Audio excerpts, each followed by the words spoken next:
যে বলে না যে তুমি নখ কাটো বা দাড়ি কাটো, কিছুই বলে না। রিসেন্টলি আমি রেস্টুরেন্টে ঢুকছি, আপনারা হয়তো বা জানেন। আসসালামু আলাইকুম।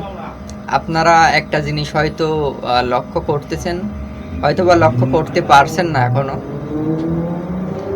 তো সেই জিনিসটা বলি, এই যে আমার দাড়িটা, এই যে দাড়ি কিন্তু এখন দেখতে পাচ্ছেন কিছুটা আছে।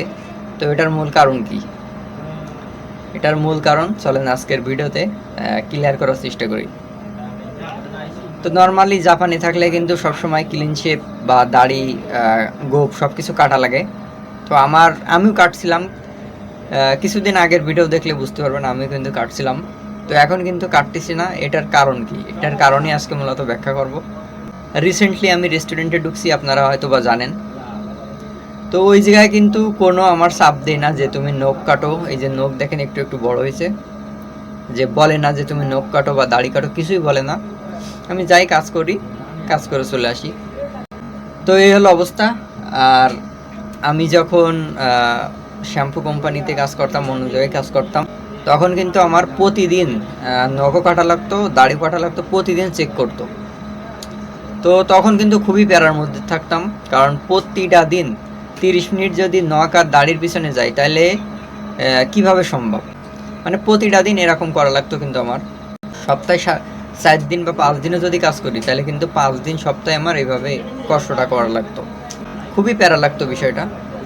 এখন কিন্তু আমি রেস্টুরেন্টে ঢুকছি, আমার রেস্টুরেন্টে বলেও না যে দাড়ি কাটো বা নখ কাটো, আমার কিছুই বলে না। এই জন্য কিন্তু আমি কাটি না।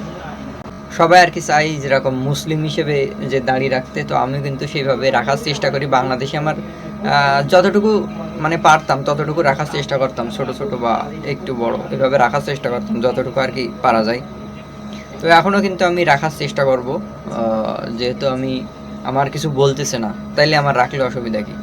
আমার যেহেতু অপশন আছে, তো আমি রাখি। জাপানে আসার পরে কিন্তু আমার নিহঙ্গ বেড়ে যাচ্ছে আর কি।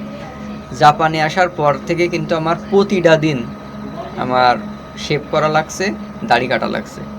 স্কুলে কিন্তু এগুলা বলে না। স্কুলে ক্লাসের মধ্যে এগুলা কিছুই বলে না। আপনি কোন ড্রেস পরলেন কিছুই বলবে না।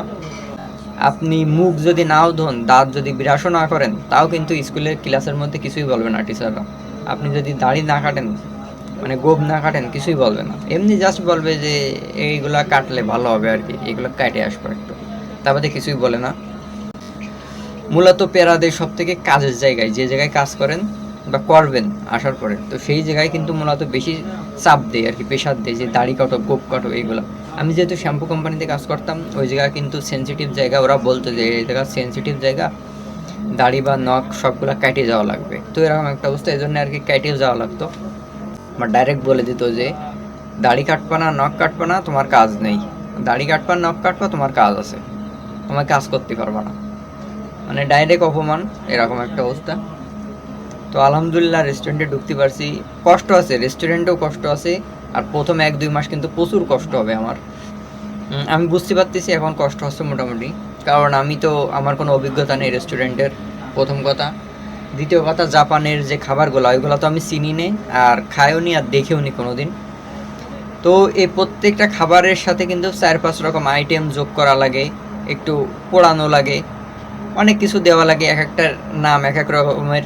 আবার কাঞ্জি দিয়ে পড়া লাগে, ওই যে অর্ডারগুলো আসে ওইগুলা কাঞ্জিতে লেখা থাকে, তো ওইগুলা দেখে দেখে কিন্তু আমার বানানো লাগে। তো ওইগুলো আর কি শিখতেছি। 15-20 রকম আইটেম আমি শিখে গেছি আর কি, যে নিজে নিজে বানাতে পারতেছি কাঞ্জি দেখে। 60-70 রকম আইটেম সব বানানো শেখা লাগবে, এটা খুবই প্যারার।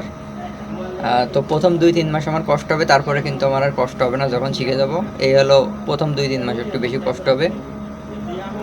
শেষ কথা হলো যে আমি রেস্টুরেন্টে কাজ করতেছি, একটু কষ্ট হচ্ছে এখন, কিন্তু সাময়িক, পরে আবার ঠিক হয়ে যাবে।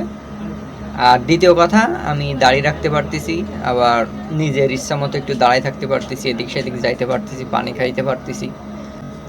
মূলত আমার যতটুকু সম্ভব, যতটুকু রাখা যায় ততটুকু আমি রাখার চেষ্টা করবো এখন আর কি।